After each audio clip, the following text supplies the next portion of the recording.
You have to actually love the thing you're doing. In the next 2 years, we'll be 600, 700 employees. And now Law Society of Ontario began investigating me. We ended up winning. Winning is a stretch. It was a Pyrrhic victory. The missed opportunity, not just in Canada, but I think globally, is like no one is a leader in GovTech. The expression is, pray for peace, but plan for war. I endure quite a bit more than maybe the average person would be willing to. Ottawa is one of the most educated cities in North America, if not the world. Canada definitely has an inferiority complex. We're viewing housing through this narrow little pinhole. It's hard to hit a home run if you're not at bat. Hey Sam, how you doing? I'm good, man. How about yourself? I'm doing good. Last time we talked was at CanSec. We talked about procurement, what you're doing at ANVIL, some misconceptions in the defense industry. But I wanted to take some time to talk about yourself as a founder. You've been in the industry, or you've been working at ANVIL for over 10 years now, and you've been an engineer, a lawyer. So I wanted to talk about how that journey took you to where you are now and more about yourself. So quickly, do you want to just introduce yourself and what you've been doing at ANVIL? Yeah, so thank you, Ethan. So I'm Sam Witherspoon. I'm the CEO and co-founder of ANVIL, and so started the company under a different name with a different premise, like 13 years ago now. Yeah, my background, unfortunately, I'm overeducated and underemployed, as is the sort of normal trajectory of people who get too many degrees. But I do have an engineering degree, and I do have a law degree. Thankfully, I relinquished my membership in the Law Society of Ontario this spring, so no longer able to call myself a lawyer. But the sort of journey I took to get here, I worked in national security as a lawyer my first year in my articling position, and then saw some problems that as an engineer, I was like, I can fix this, and never ended up fixing them. Tried for a year or two, different ways of solving those challenges, and then ultimately realized, regardless of what was going to happen, the Law Society sued us at one point. Technically, they sued me personally, but ended up, discovering that the thing that I wanted to do, the thing that I was passionate about, was defense and national security, not being a practicing lawyer, not working as a lawyer. I think if you probably asked my supervisors, I wasn't a particularly good or gifted lawyer, and so ended up sort of returning to what I wanted to do in the first place, was work in national security and defense. And for the better part of almost 11 years now, in some capacity, we've worked in that industry. So whether it's on behalf of, Canada, or, we've done some work in the past with US SOCOM, it's been, a long, difficult journey to get here. But, what I discovered in those first couple of years was, if I'm not working on the problems that I actually care about, it's really easy to give up on them. It's really easy to, turn your back on the thing you want to do, or the business you're trying to build. Yeah, I mean, it's difficult to be persistent about something you don't actually care about. As soon as the wind blows Absolutely. against you, you're going to fall over. That's right. And that sort of was it's a lesson that I'm grateful I got to learn early on, is, what gives you this sort of mental capacity to stretch beyond what you think is, possible, or to do, really hard things for way longer than you thought, is you have to actually love the thing you're doing, and love the work you're doing. And I think that for me has been, the critical life lesson early on in my career, is, absent that, I was just going to sort of waffle and try to find that purpose. Yeah, you need it to be something that's almost physically impossible to give up on, right? I guess to back up a decent amount, I'm going to start off when you were a kid. What were your dreams growing up? What did you think you wanted to be? Holy smokes. When I was younger, I loved reading, and I loved reading nonfiction, and sort of my obsession. So one of my grandmothers, she and I used to watch war movies together all the time. Like we'd go on a vacation and we'd sit, and she and I would like binge watch Band of Brothers. And it's not unique to me. The rest of my like family was involved in a lot of this, but like we'd watch every old war movie. So The Longest Day, which phenomenal movie if you've not watched it. Sean Connery's in it. It's incredible. A Bridge Too Far, Battle of the Bulge. Like there's all of these great sort of World War II war movies that me and my grandma would sit and watch, and that pretty quickly. Pushed me into reading a ton of nonfiction about World War II. And so probably around like grade 9 or 10, I started telling my parents, "Hey, I'm gonna be a historian. I'm gonna learn and write about World War II." And my parents sat me down. I can't remember probably around grade 10, they sat me down, and the argument they made was essentially like, you're good at math, you naturally gifted at math. Like there are other, I'm not sure I was naturally gifted. I think I was just, I had a mathematician's brain in some respects. And so they sat me down, and the argument they made was, an engineer can always be a historian, but a historian can never be an engineer. So keep your options open and become an engineer. And, both of my grandfathers were engineers. My dad's an engineer. I've got an uncle who's an engineer. My aunt's a computer scientist. My mom's got a PhD in veterinary medicine. Like, we come from a very like hard sciences or math focused sort of family on both sides, frankly. And and so the like an engineer can be a historian argument won out in my brain, in the sort of like very logical part of my brain is like, I will keep my options like maximally open. If I go to engineering, study engineering, I can always continue reading history books. I can always, pursue that passion. Um, but I can't ever, and I think like maybe a bit extreme. I could go back to school and have, pivoted my career, but it was very obvious that like keeping my options open was going to give me the most flexibility. And so ended up going to engineering. Probably like end of grade 9 is when that conversation happened, and studying engineering. And so like I don't think I went into engineering with a specific purpose of like I am going to go out and do this thing, but it gave me a lot of breadth of experience across, computer science, across, control system design, across chemistry, math, physics. I sort of got the whole spectrum, and it helped me really sort of like figure out what I liked doing, what I enjoyed, and I liked building stuff. Like that was sort of what I uncovered was like the act of building, creating things was really exciting to me. And so um, that's what got me through engineering. Graduated, decently high in my class, did quite well, um, but really enjoyed myself. But then I graduated in 2007 into the Great Recession of the real estate collapse, the subprime mortgage crisis, where jobs were particularly hard to come by. So, despite my parents' best intentions with going to engineering, there's always money in the banana stand type mentality. I ended up graduating at probably the toughest time, maybe except for now, for new grads. And so still had an engineering degree at the end though, which was a great asset. Do you think engineering was the early seeds of entrepreneurship for you, or was that something you've always felt growing up? Good question. So my grandfather on one side is, probably the greatest entrepreneur no one's ever heard of in Canada. My dad is an entrepreneur. He's run several companies that he, either started or you know, grew and sold through what I would characterize as like force of will.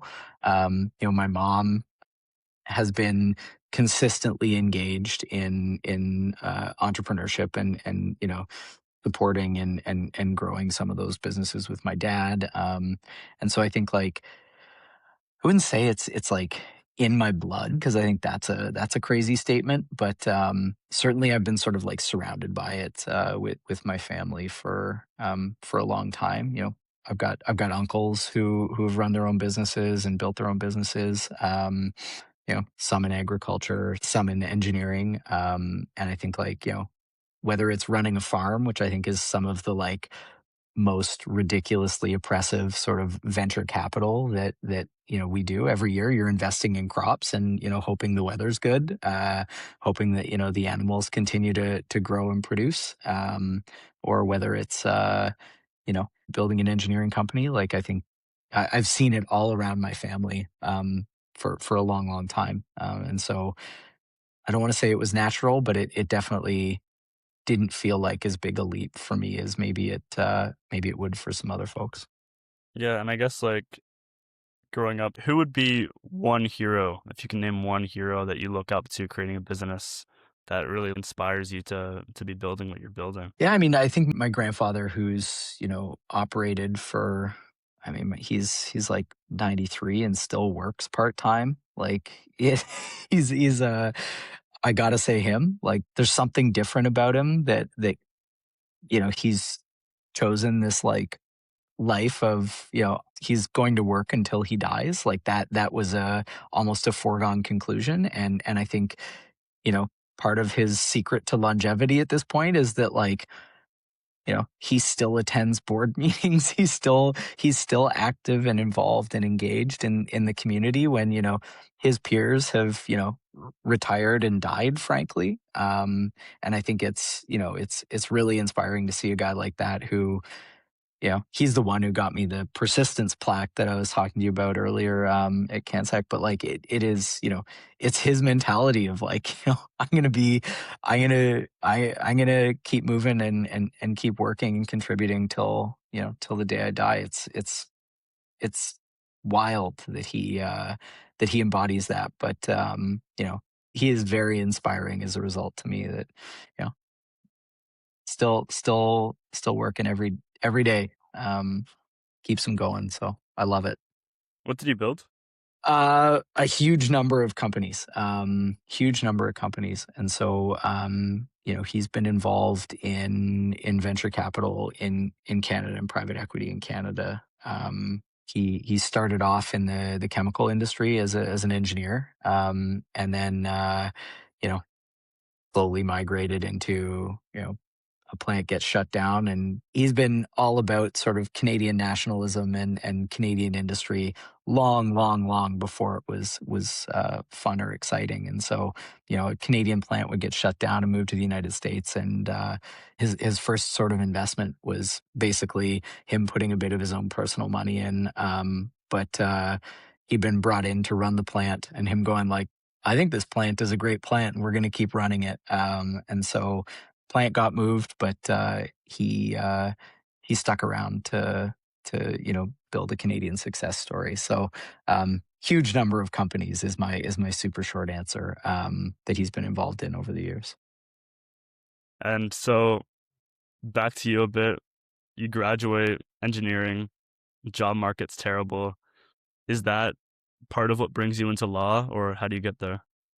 I sort of saw the writing on the wall that like things were tough, and so I'd worked construction in a like tiny little town in northern Ontario for a bunch of my years in engineering, like in the summers, and I decided I was going to go back and do that summer. So I worked construction again through the summer. And while I was doing it, I started studying for the LSATs to write the LSATs. So graduated from engineering, started studying for the LSATs. I actually took an LSAT prep course. So I didn't go right back up north, but then went back up north, worked construction. And then, after my body was like physically exhausted, I'd spend, 3-4 hours a night doing LSAT prep work. Wrote the LSATs, did super well.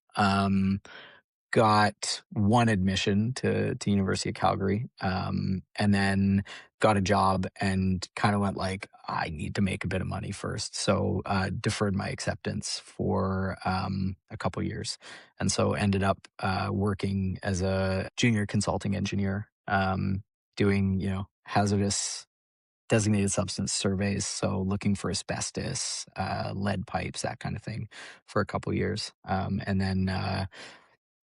then went to law school eventually.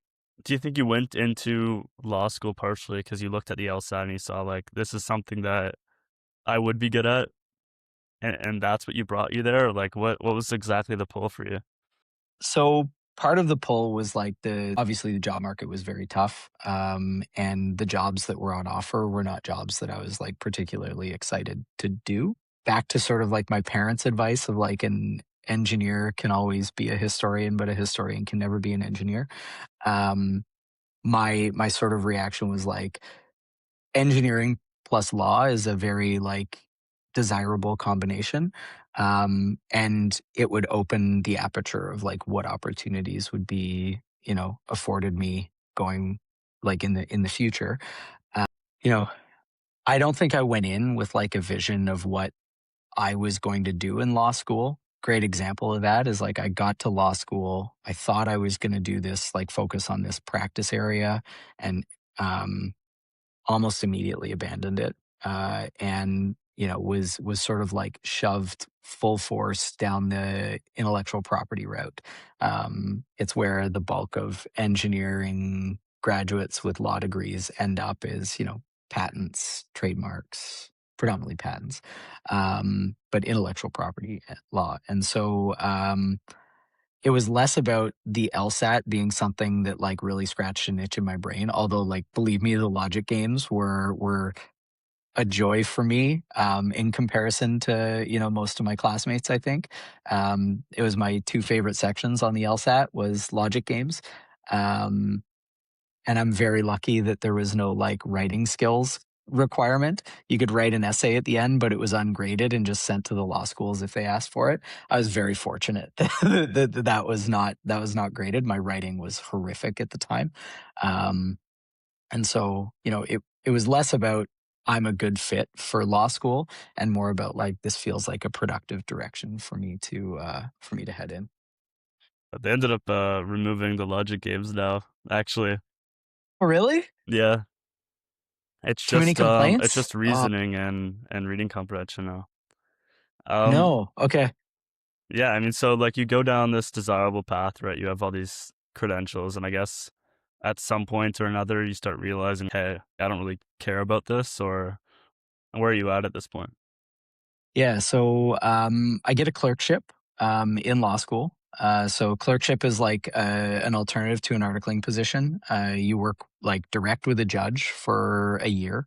It's a little less than a year for any lawyers who are listening. They know, but a year, and it's how you complete your articling position in an alternate way. You don't work at a firm; you work direct with a judge, and in a lot of ways, you start your career off sort of where many lawyers aspire to be. Right? You start off basically contributing to the ultimate decision in case law, and so I work on the federal court for a year, and that's my first sort of like exposure to national security. It's the court martial, court of appeal. There's a bunch of areas that the court has responsibility over, and that's sort of where I first discovered how much I like enjoyed working in that space. And from there, I sort of leave with this idea like I can build a business that fixes this problem that I've encountered around records management, information management at the federal court. And I work in a law firm in Toronto for 4 months. I'm not particularly gifted or talented working in a firm, working in that context. And so, I think I incorporated in October and I quit my job by January. Um, and so that was the genesis of the company. How did Anvil start? I assume at this point it's not named Anvil. Um, what are you building at this point? How long does it take for you to reach a revenue, or how's it looking right now? So we start off building basically like records management software designed to address problems that I experienced with the federal court. So, you know, electronic filing, advanced search, information extraction, and so we built that software for about a year, and would go in and, periodically engage with the people I'd previously worked with. They were all like, "We'd love e-filing, we'd love electronic records management," but the court had no budget, no discretionary authority to even run pilots or anything like that. And so, uh, it became quite apparent that like we were going to fight this for an extended period of time. And like, you know, at that point, I was quite literally living in my in-laws' basement. Like there there were it was, causing challenges financially, but no money yet. Um Wholly dependent on my wife's career. And so in the second year, we pivoted a bit. We were like, can we sit in between the court and the people who are filing in some way? And this is what leads to the Law Society investigation and litigation. Can we sit and sort of like inject ourselves in front of the court filing process and capture a significant enough piece of the market where we can just like impose our will on the court as opposed to something different. So we identify family law as a like divorce as a huge filing volume, high number of self-represented litigants. Like the market research was strong that this was going to be a the place where the court would actually potentially accept some leverage.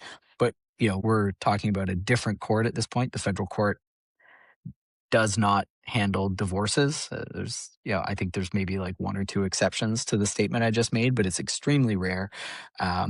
The bulk of divorces are Ontario Superior Court. And so we were now fighting in a different jurisdiction, provincial, for different funding, for different financing. And so we built some applications that basically allowed us to capture a decent chunk of the market, which meant the Law Society at the time of Upper Canada, now Law Society of Ontario, began investigating me for violations as a non-practicing lawyer. We ended up winning. Winning is a stretch. It was a Pyrrhic victory.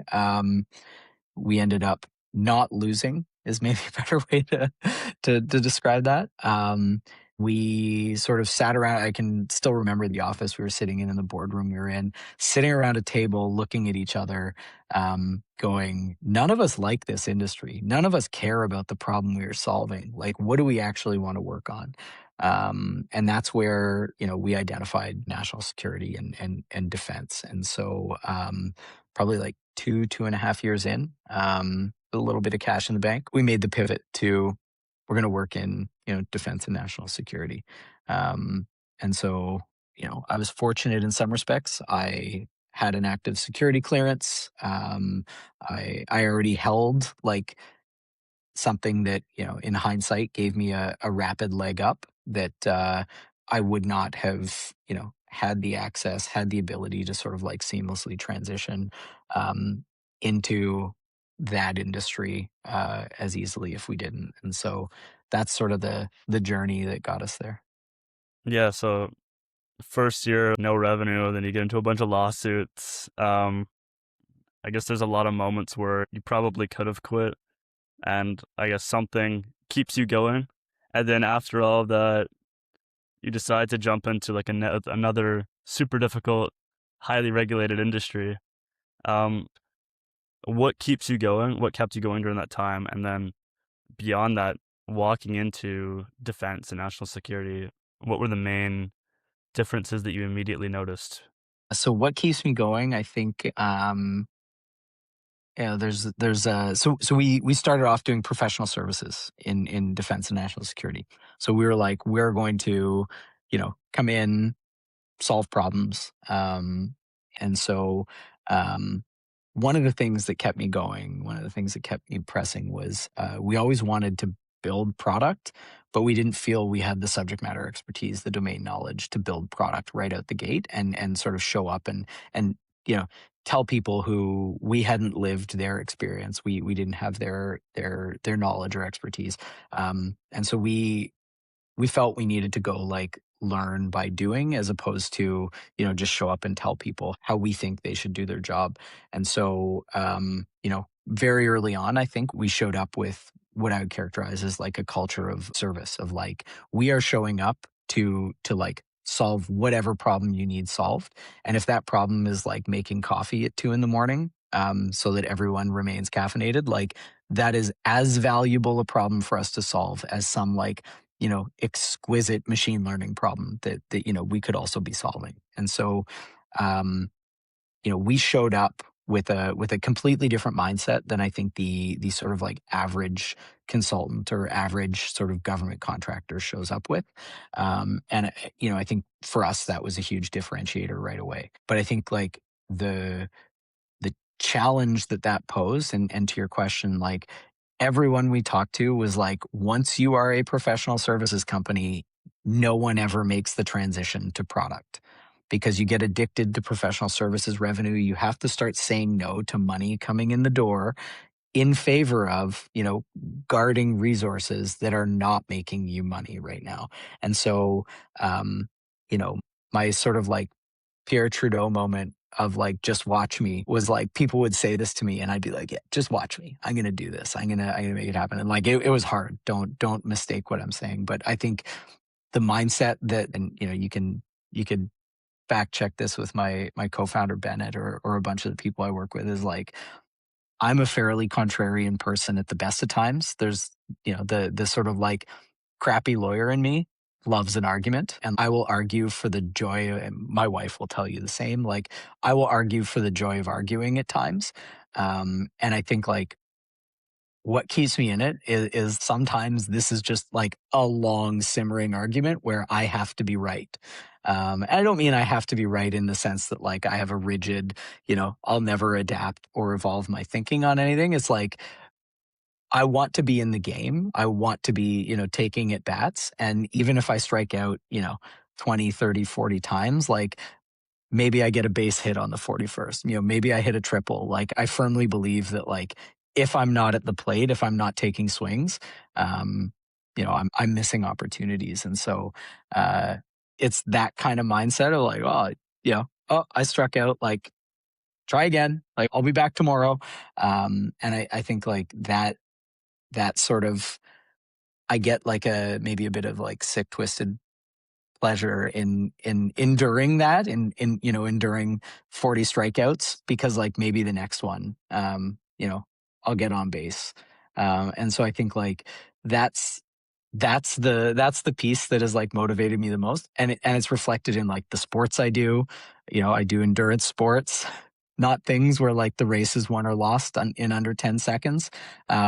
It's like you're out there pushing for a day, trying to eke out, a little bit of advantage. And I think like those are the sports that I gravitate towards. And so, I think a lot of my personality is potentially dysfunctional, that like I endure quite a bit more than, maybe the average person would be willing to.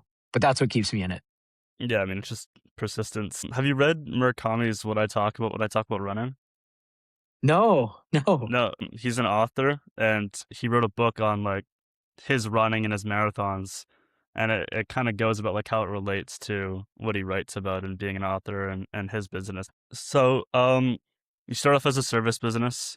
I mean, when you look at what makes a startup or a product successful, at the end of the day, it's always product market fit, right?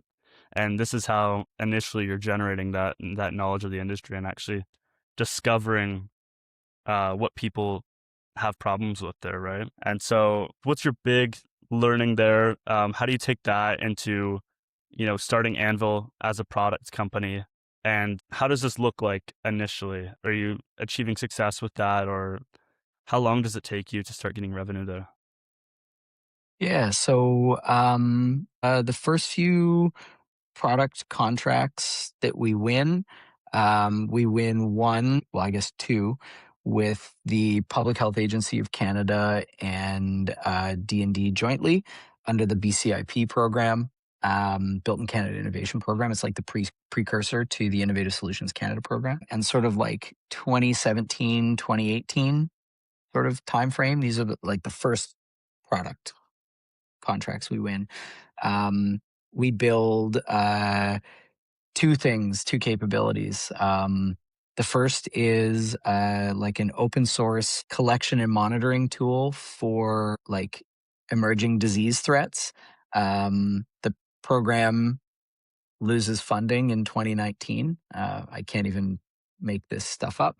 And the second was for the National Advisory Council on Immunization, on open source medical journal, vaccine related research and approval processes. So extracting things like adverse drug reaction reporting, identifying and collating all the different published research on different vaccines. So when a vaccine gets approved or is about to be approved, they do a huge set of research answering like, is it safe, effective, all the rest.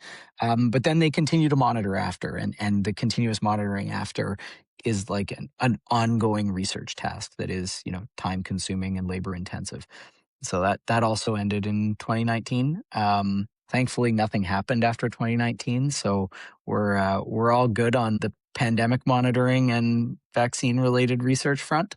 But those two contracts, we were able to use them as a stepping stone to go down and win a contract with US SOCOM. And so that contract was awarded to us direct through an OTA, it's the Other Transacting Authority, arguably the best kind of defense and national security contract you can win. And so we delivered a capability there, on time, on budget. We actually did firm fixed price. And learned a couple hard lessons, not going cost plus, but that's a story for another day.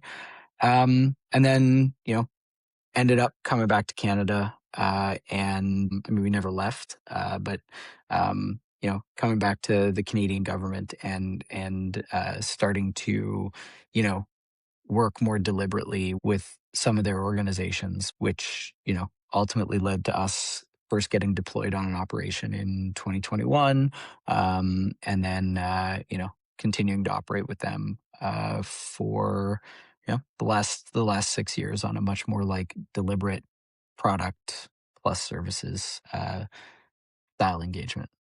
Yeah, coming back to Canada, a lot of people, I mean, it's a really hot topic to talk about how difficult it is to build in Canada.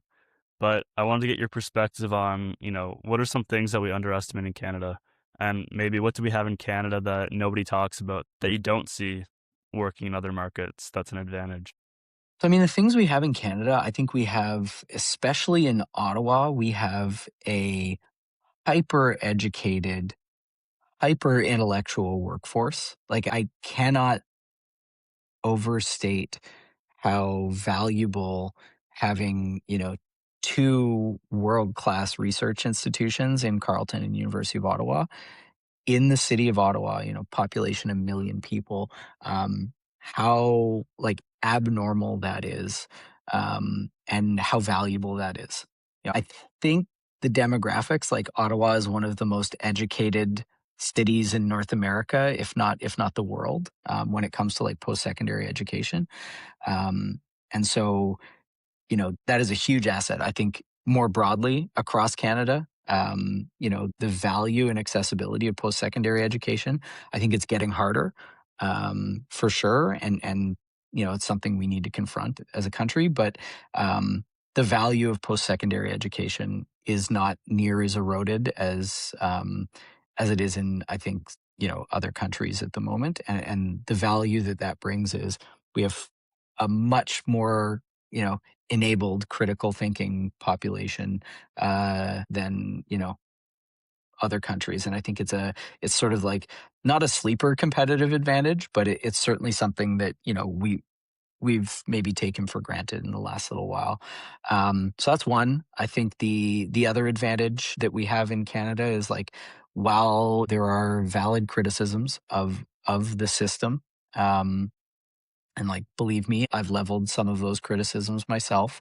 But I think overall, the system itself produces the most fair output given the circumstances and given the operational requirements. And so, Canada is a far cry from other countries where it is much more pay to play. And what I mean by that is, whether it's, you hire the right person who has just left government, and maintains or retains all of their influence, that is far less prevalent and valuable in Canada. It's not to say that, like, lobbyists obviously exist, but in Canada, the system itself, for the most part, operates in a much more like fair and transparent way. Is it, overly bureaucratic at times? Absolutely. But I think that our advantage as a G7 country, and it's something that I've been, you know, a soapbox I've been standing on for over a decade now, like, the missed opportunity in Ottawa has been creating a GovTech style cluster where we could be the global leader in technology uniquely built, made, and deployed for governments around the world. And no one to this point has stood up and offered up that as a path. We're starting to see it with, like, the defense cluster and all the rest, but like, GovTech is dramatically larger than defense spending alone.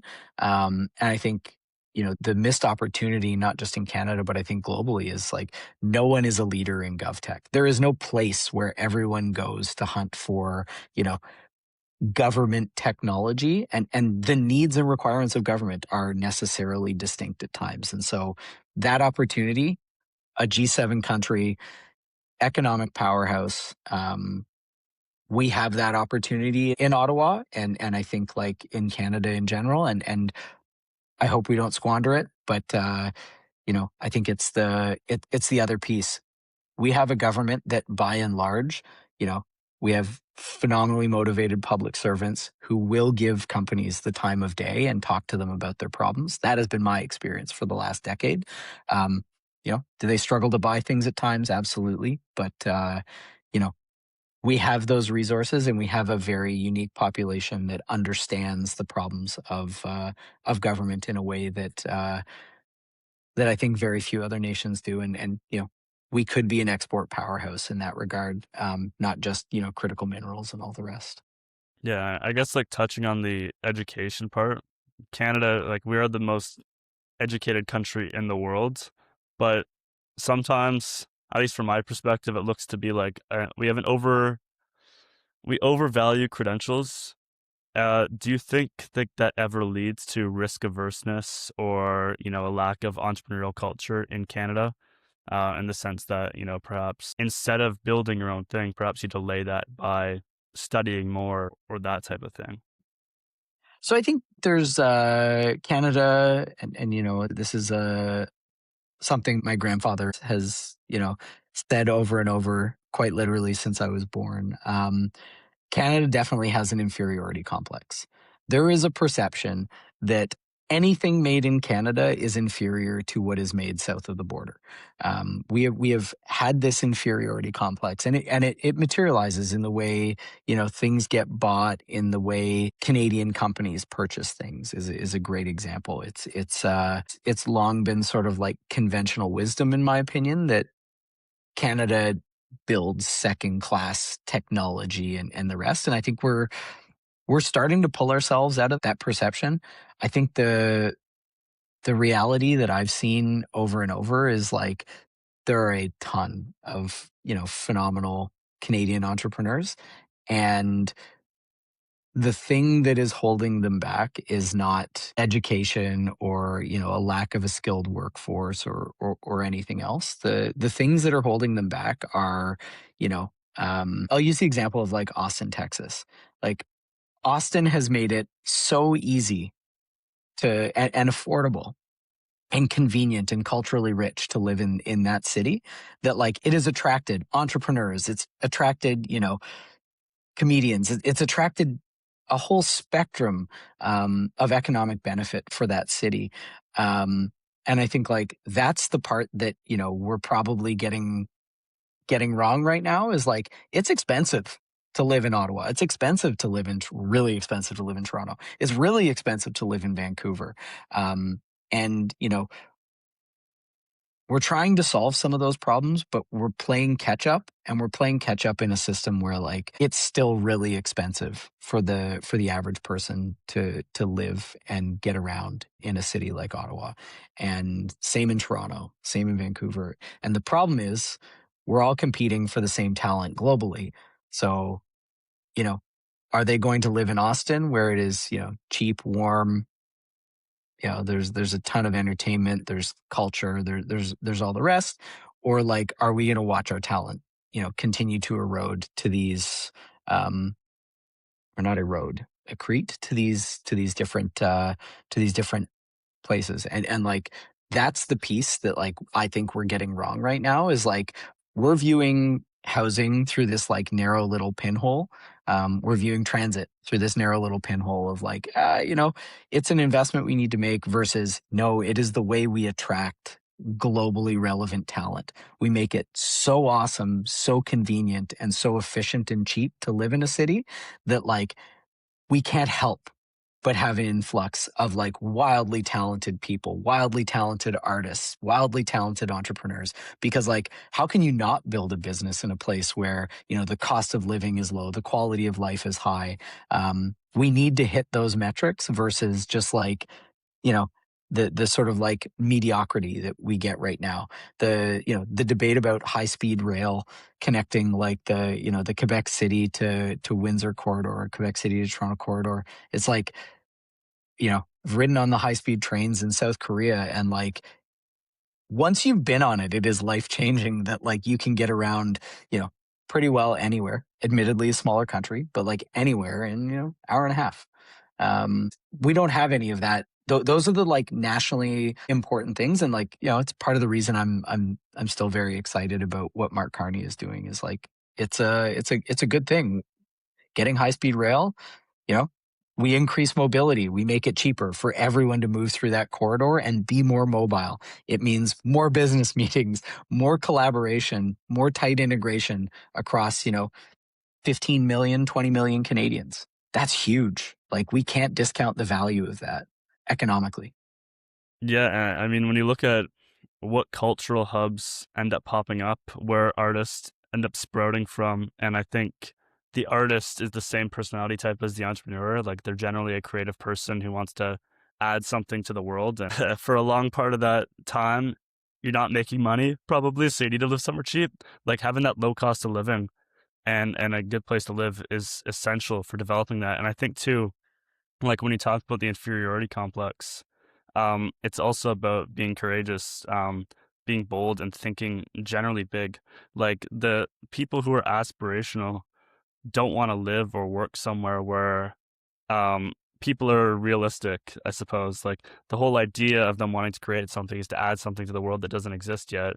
So you can't have a cap ceiling there, right? You have to look high and decide that you want to be a leader. I think that's a big part of why people do leave Canada. Is because in the US you have people are dreaming big, entrepreneurs are celebrating, creation is great, and in Canada it's like a lot of times it's why would we do that, or that seems impossible, or that's not realistic with the way that we think today. And I guess just to wrap everything up, looking at Anvil, what are your plans over the next 12 months? Do you have any big announcements coming out? And I guess beyond that, over the next 20 years, what's your goal with everything that you're building? Yeah. So in the next year, I mean, there's lots of exciting stuff coming down the pipeline. I think, you know, most of the work we do is extremely sensitive in nature, and so we don't often get an opportunity to talk about it, or advertise it, or make big splashy announcements. And so, in many ways, I sort of like the industry we're in necessarily attracts, introverts to a degree. We like being, quiet. We like operating, in the shadows, so to speak. It's certainly I'm not a natural extrovert. And so in the next year, our plan is, continue to execute on what we set in motion a decade ago. Um, and I think it's deliberate, constructive, and continuing to progress. I think you can see we're hiring like crazy, which I think should probably give some people an indication, for a bootstrap company, what all's going on, and where we're doing serious work. I think 20 years from now, um, I I hope I'm still running the company. I hope we're still doing, exciting things that get me up in the morning and make me want to go into work. But from a size and scale perspective, my sort of uh, personal projection is, in the next 2 years, we'll be 600, 700 employees. And again, all located in Canada, building and executing on behalf of Canada and, our closest allies. I think the other piece of that is, 20 years from now, um, my realistic perspective is I think that, the national security environment, the geopolitical climate, will have necessarily shifted. I don't know in which direction. The expression is, pray for peace, but plan for war. I genuinely hope that there is not war in my lifetime. I think realistically there will be. And so the the 20-year view is a lot harder to look out and say for certain what the world will look like. My intention is to be around and be the one of the sort of, Canadian anchors, much in the same way that today you would look at like a CAE or a Calian, and say those are, great Canadian companies that are building and enduring in Canada. I'd like to see our name up on that wall. But how that comes to fruition, and what the, long-term sort of defense spending outlook looks like 20 years from now, I think it's almost inevitable that there is a contraction again of defense spending at some point in the future.